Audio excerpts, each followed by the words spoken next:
Good afternoon. Thanks for being here, everyone. We're going to get started. Our Commissioner Jack Lynch is going to start us off with some opening remarks. Hey, sir. Excuse me. See how this works here, but thank you for coming out. At least the weather cooperated and we have a good showing. And I think it's important that you're here for a lot of reasons. You're going to hear a lot of numbers. I think that the county will talk about an overview and you're going to hear who's served and what's happening and really the effect on the ground of the current budget impasse. In the case of the county, you know, we knew this was coming. We took a $5 million revenue anticipation note out, which means what? It means like a line of credit. And the goal was to service those agencies through human services that are dependent upon this money. And it doesn't sound like a lot of money, but it's a lot of money. Right now we're looking at roughly $5,500 between fees and interest, and we've drawn down about $250,000 on that $5 million note. But think about this. This is a sixth-class county.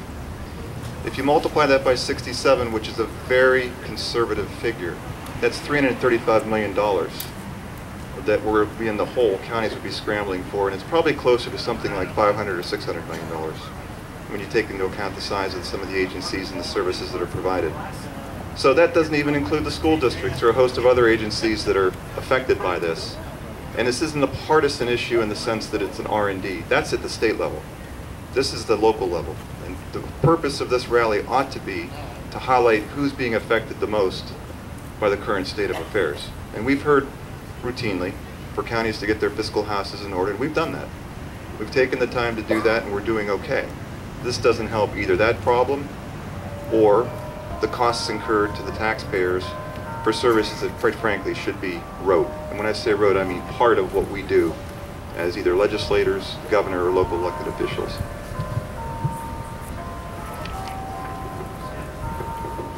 You have to bear with us, the wind is a little... In Crawford County, you know, we've kind of done an assessment, and I want to give a heads up and a hats off to Gail Kelly, who could not be here today, in terms of putting some numbers together in terms of who's served and what it means to people locally. For fiscal year 14 and 15, we served 3,200 people. And if you think about it, that's about 3.6% of our populace here in Crawford County. Doesn't sound like a lot. It's a lot. Imagine 3.6% people that couldn't get their driver's license, or pay their taxes, or a host of other things that are routine. People would be up in arms. They would be up in arms. And so the folks out here that constitute either the providers or people that are in the system on one form or another ought to be heard. That's the whole point of today. So we'd just like to point out that it's funny too, because sometimes the most fragile amongst us, and again, not a partisan issue, are the ones that take the brunt of cuts, are the ones that take the brunt of effects of governing structures that can't, for their own reasons, get together on something that is important, but it really hits home at the local level. I want to thank you for coming out. It's important. It means something. The press is here. Some other folks here from the county. So your voices will be heard. You ready?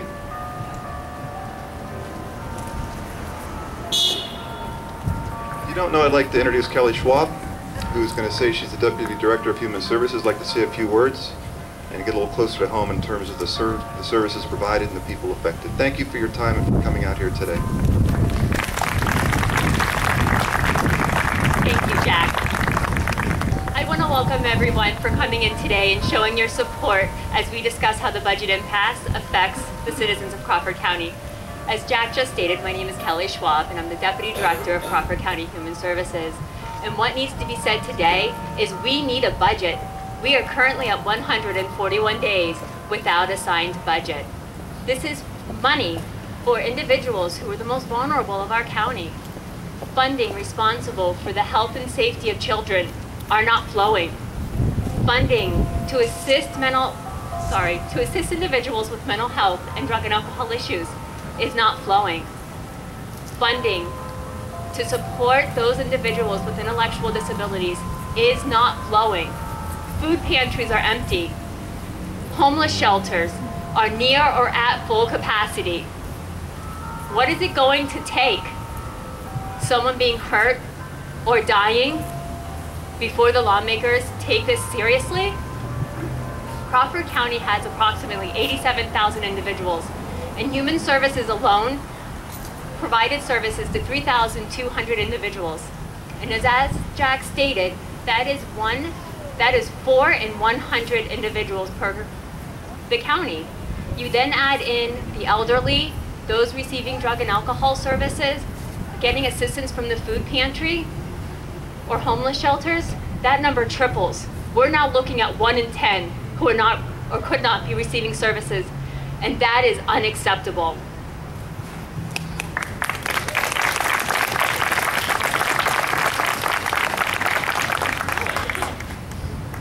So there's a website called the Commonwealth of Pennsylvania State of the Budget, and there's a FAQ, there's a fact and answer. And I'm going to read one of the questions, and then I am going to read you the answer. And I want you to draw your own conclusion of what you think that answer should be.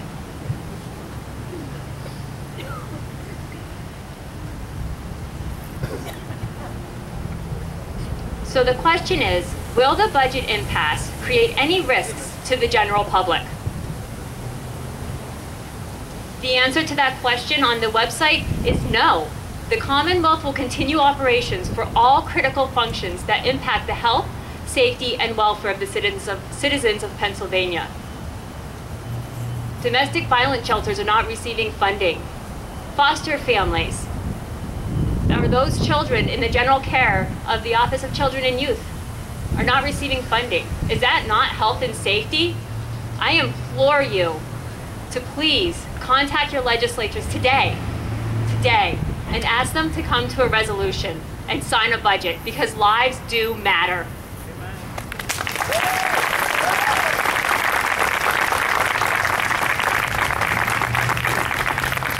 Up next is Mr. David Crow, who is the Director of Drug and Alcohol of Crawford County.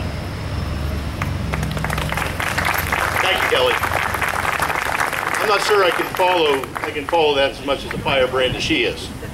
Nevertheless, I've had the good fortune and the honor of working in Crawford County and throughout the Commonwealth of Pennsylvania in one county or another for nearly 4 decades. In my job now, I'm with drug and alcohol. It has been a wonderful challenge for me over the last year and a half, but this is more of a challenge than I think that we all need. In all those years that I've watched legislators and governors fight with one another about whether or not a budget should come to fruition by July 1, never once have I seen this much apathy. Never once have I seen this much pain suffered by the people of Pennsylvania all across the board. We're not represented entirely here today, but we're clearly represented by a lot of people who are part of the safety net, part of the people who receive services within the categorical services that the state themselves have set up and have mandated that we have, including drug and alcohol. How does this impact us in drug and alcohol? About 65% of our funding comes from state allocation. Without that, we'll close. This agency's been around since 1973. It's a venerated and well-respected nonprofit that has served its function for those many of years. It is staffed with people who are dedicated to the task of helping people in their lowest moments. It has wonderful, wonderful reviews by both state licensing and by quality assurance. We are as good as they get in the state, but yet we might be in a position where we shut our doors. It's not my local representative's fault entirely. It's not the governor's fault entirely. It's a system that allows for a budget not to be passed by July 1 built on political ideologies, and that's where I object. I object to the fact that the budget was introduced in the first week of March and nobody even talked about it until the first week of June. And by the way, I haven't heard much since. I've had to go and make myself available to those who work on this budget, and I have got limited return. It's worthwhile for us all to know that there's going to be people that are hurt. This isn't hyperbole. This is not exaggeration. People will die. People will get hurt. People will go to jail who should not go to jail. People will end up homeless who should not end up homeless. People will go hungry who should not be hungry. We're a better place This is the Commonwealth of Pennsylvania. Let us all be for the Commonwealth of Pennsylvania and pass the budget. Thank you. Your next speaker is Terry Weeks.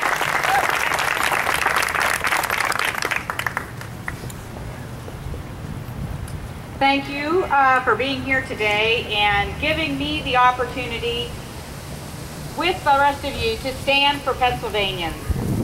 These people are feeling the impact of the current budget impasse. Now, as a United Way, I want to speak on behalf of all United Ways and the United Way of Pennsylvania system. I have some information here, and the statistics are rather startling, just to show you what the impact is in our communities. First of all, 282 nonprofits in the state serving 200,000 Pennsylvanians that are normally funded by the state and federal dollars responded to a United Way of Pennsylvania's survey regarding the budget impasse. It's clear that there are three areas that are affected by the impasse. First, the economic impact on the staff. Staff reductions, staff taking on additional responsibilities, staff loss of health benefits, and many working without pay, but still are working to ensure that services are provided. Some staff are using personal credit lines to cover some of their program costs. These are hardworking Pennsylvanians, just like you and us, that serve the common good to make our Commonwealth stronger. Economic impact on the delivery system for human services. 73% of respondents indicated that they have used up all of their reserves. They are completely gone. 60% have accessed lines of credit, and 67 organizations estimate that they are carrying $3.5 million in debt with interest costs and borrowings due to the budget impasse. 42% indicated that they no longer can access any more lines of credits. They are truly maxed out, and the result will be curtailment of service and agency shutdowns.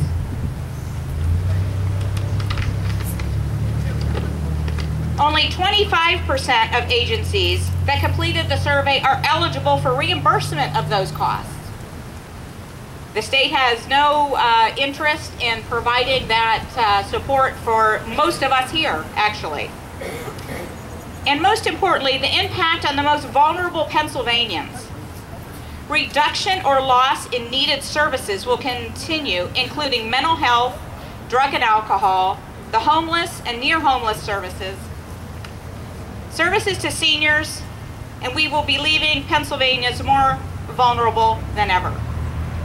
Additional closings of pre-K, Head Start, daycare programs that interrupt important early learning programs for the youngest Pennsylvanians, and associated impact to the hardworking families that are scrambling to find alternative, affordable care for their children so they can continue to support their families. Stress on the service delivery system will increase through the end of the calendar year, likely resulting in more layoffs and service cutbacks for Pennsylvanians. Even if the budget is passed today, it could be 60 days before funds are flowing into our human service organizations. I stand for Pennsylvanians and encourage our representatives in Harrisburg to work in a bipartisan manner on behalf of all Pennsylvanians to have a fair and reasonable budget passed as soon as possible. Thank you.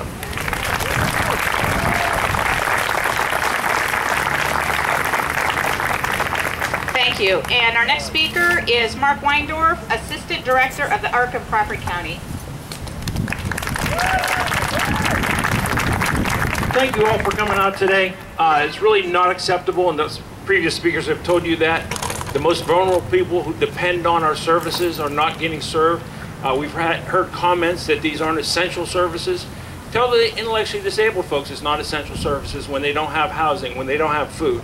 You know, tell the people who are suffering from mental health issues that it's not essential that they don't get the services they need. Our youth, the children and youth workers, tell them that it's not essential for the funding that they need to support the vulnerable youth that we try to serve in this county. I've been here 30 years and not seen this level, and it's not acceptable. elected these folks to do a job. We expect them to do their job, and they need to understand that these are critical services. And without these services, our hospitals are going to have people with longer term stays. They're going to be utilizing bed space that don't need to be utilized.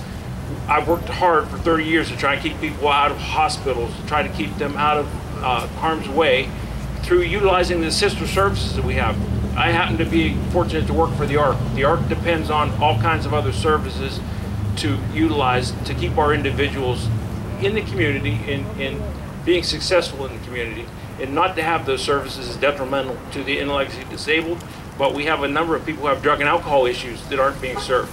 The homeless folks, the shelters, the food that won't be provided.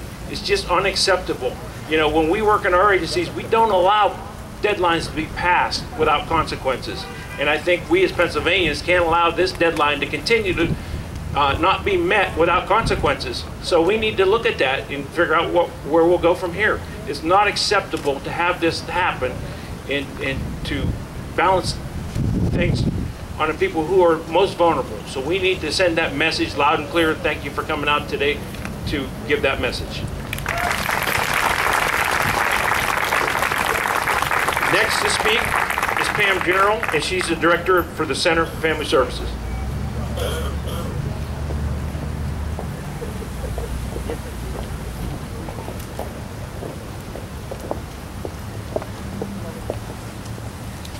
Thank you. I want to thank everybody for coming. This is such an important issue. I'm not going to reiterate what everyone before me has already talked about. I mostly wanted to talk about our agency and the impact and the effect the impasse has had on us. Center for Family Services has been around this area. Our agency is over 150 years old. We started it was started during the Civil War to help families with clothing, blankets, and we've continued that mission to this day. That is still our mission, is to support families and individuals who are in crisis.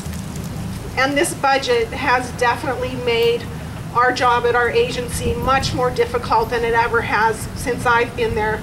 I've been at Center for Family Services for 10 years.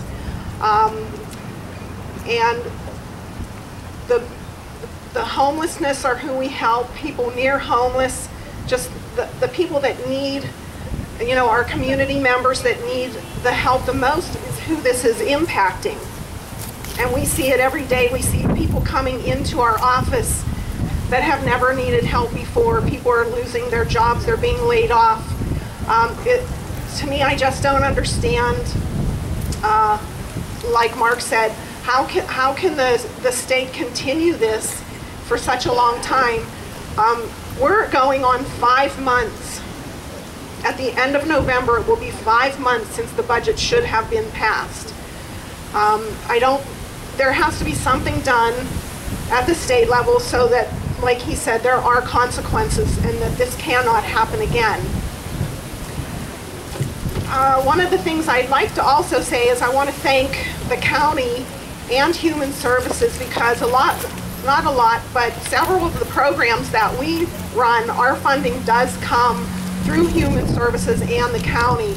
And because of them, we have been able to continue those services in the county and keep people employed. We have not had to lay anybody off at this point. But the biggest impact it has had on our agency is our food pantries. We run the food pantries in Crawford County.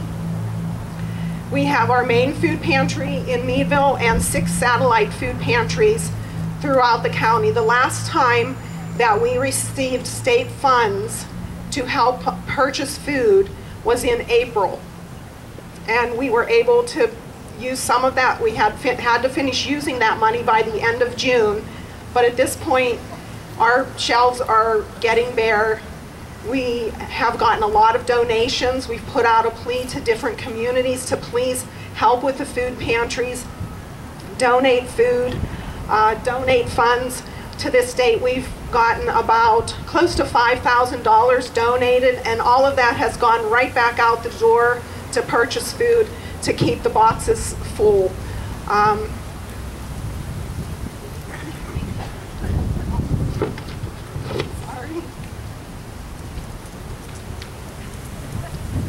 I want to mention that Second Harvest Food Bank is having their food drive today with the Tribune. Some of that food will go to our agency, but all the food does stay in Crawford County, so it goes to several different agencies within Crawford County. And we also have a benefit to raise money to purchase more food this Saturday in Conneaut Lake at the Fire Hall, if anybody's interested in coming, and all of that food and money goes directly to our food pantry. You may have neighbors that you don't even know are struggling. That's one thing that I really notice. We do have a lot of people coming into our agency who have never needed any assistance before, whether it's just needing some food or just needing help with getting a utility bill paid. Those are the things that are going on in our community that I think a lot of people are not aware of. And this budget has had such a huge impact on the people that needed this money the most. Thank you. Okay,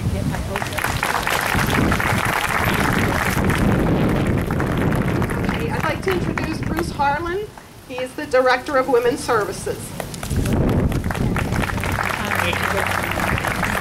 Wow, what a great crowd. I wasn't expecting this many people to be here today, so thank you for coming out.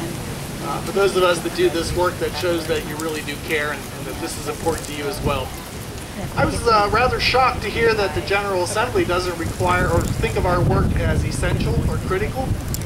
I guess they've never slept under a bridge or in their car on a cold January night. Apparently they've never had to leave their homes in the middle of the night because of an abusive partner. I think the people who come to the greenhouse, the shelter that we run at Women's Services, I think they would see our services as rather critical. And if you're a young woman or a young man and you've been raped or sexually assaulted, and you appreciate the services that we render at the hospital while you're going through a forensic exam, I would think you would consider our services rather essential there as well. Or if you're a young child in school and you're hearing one of our prevention programs and you're learning about safe touch and bad touch and good touch, and you talk to one of our counselors afterwards about some things that are happening to you in your home, I think they probably would consider that an essential service as well. So it's rather insulting for our elected officials to refer to the work that we do in this community as not critical. And I bet there are a lot of people in this community that disagree with that. One of the things that I've been hearing a lot about in the last few days and few weeks is, well, if this budget impasse is such a crisis, why are you still operating? Why are your folks still taking a salary? Why are your doors still open? It doesn't seem like much of a crisis if you're still able to function. So let me just address that for a few minutes. One of the reasons that we're still able to function, and probably the same reason that a lot of other social service agencies are still opening their doors, is because they've been saving money for a rainy day. Because we've been down this road before.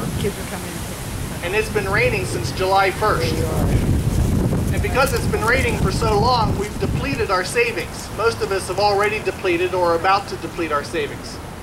And so that means now we have to access lines of credit, which most of us are doing or are about to do, or we're on our second line or our third line. So when this is all said and done and the money starts flowing again and we replenish our savings accounts and we pay off these lines, we're going to be worse off than we were on June 30th because we'll have to pay the interest on the line, and the interest that we were receiving on our savings is not coming in. So it will damage us financially. We're also putting plans on hold. All of us have things that we wanted to do this year. We're not able to do that because most of our thinking and planning and time is being spent managing this crisis. It's also a little galling because we all have contracts with the state. And you know how a contract works. The first party agrees to do A and the second party agrees to do B. Well, we've all agreed through our contracts to provide a certain level of services to our community. And the state agreed to pay us for those services. Well, they haven't been paying us, but we're still providing the services. That's also rather galling. And I don't think it would work the other way around. Right? I'd like to try that someday, but I don't think it'll work.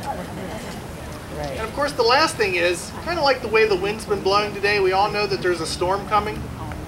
Well, there's a bigger storm coming to us, because the way this works is we render the services, and then as someone else mentioned, it's about 60 days until we actually see the money.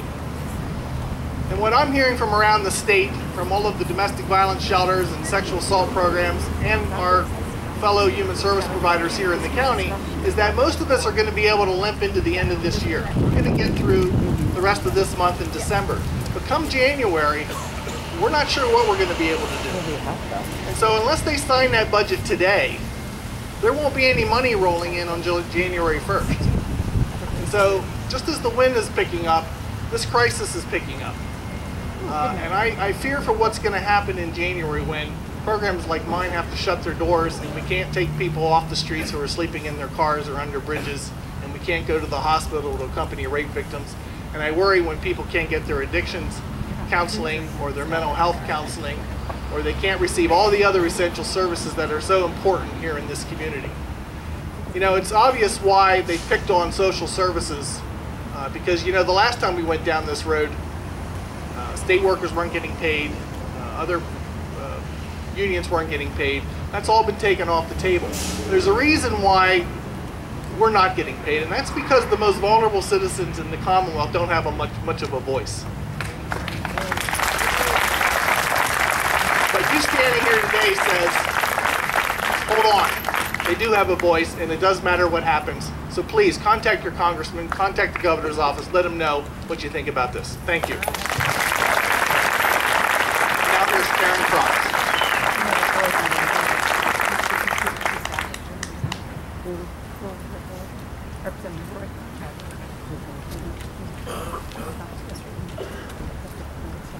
Hello, my name's Karen Cross. I'm the Director of Child Family Connections. We serve individuals and families in ensuring their safety, well-being, and permanency. We provide access to the community. We provide access to basic necessities, food, medical care, shelter, safety, and companionship, which is so important. So what happens if we don't have these services? Children can't be guaranteed safety or be free from harm in Crawford County. Parents won't get the time they need to reunite with their children.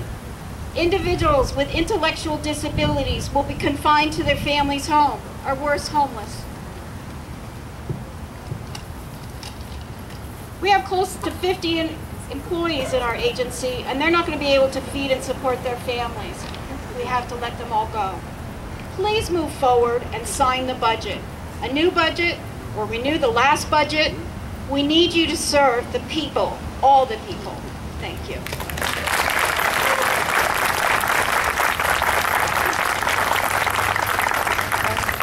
I am really honored to introduce Tiffany Manrose. She's going to tell you how she believes these services are going to affect her, the lack of.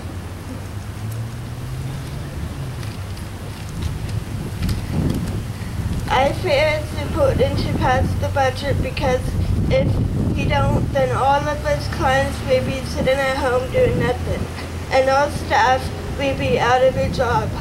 I don't think it's right nor fair. It gives me a sense of accomplishment to get out and do my goals. The government gets paid regardless of the budget getting passed or not. Yet clients can't work, becoming independent, sitting at home. And I don't think it's fair. Thanks. Pass the budget! George Troutner from Bethesda's next. Good afternoon. Tiffany, thank you very much.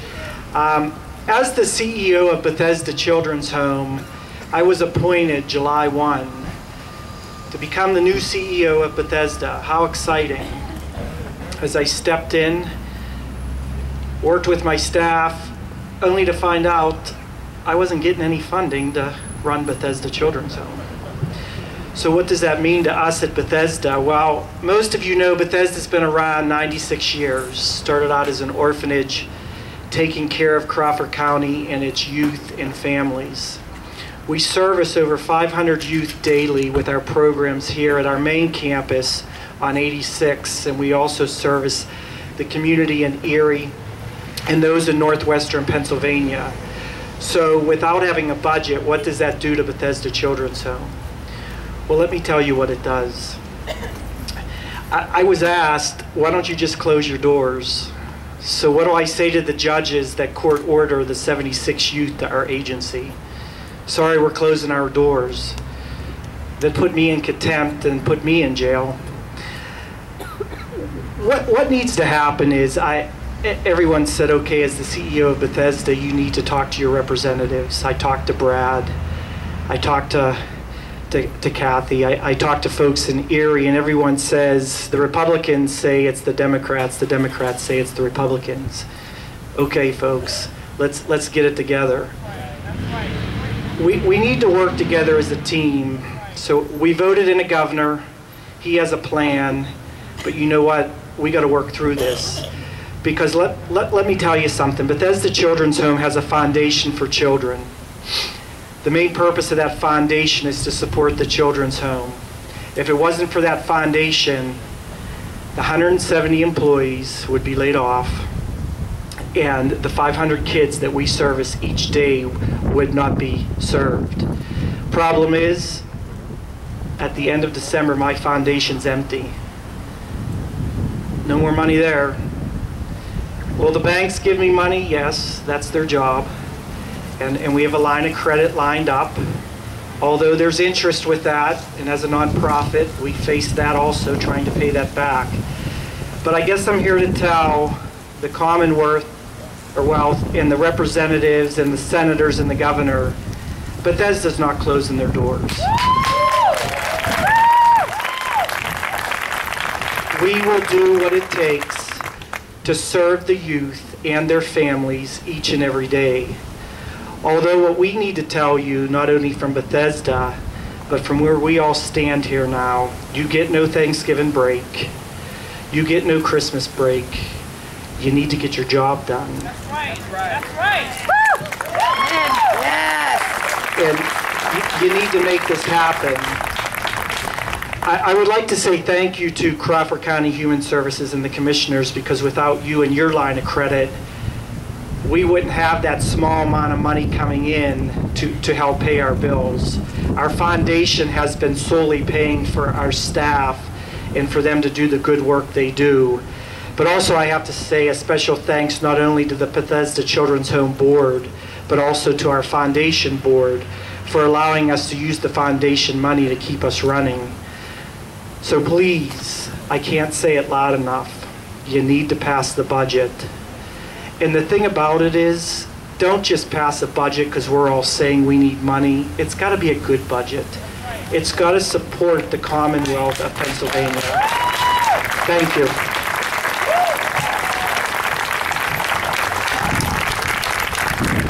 So thank you so much for coming out this afternoon. You heard a lot of really compelling reasons why we all need to contact our legislators.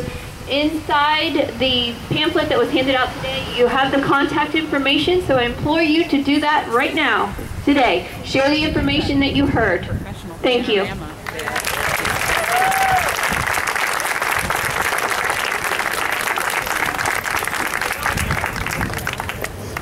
Pass the damn budget already. Put your big boy pants on and pass the budget.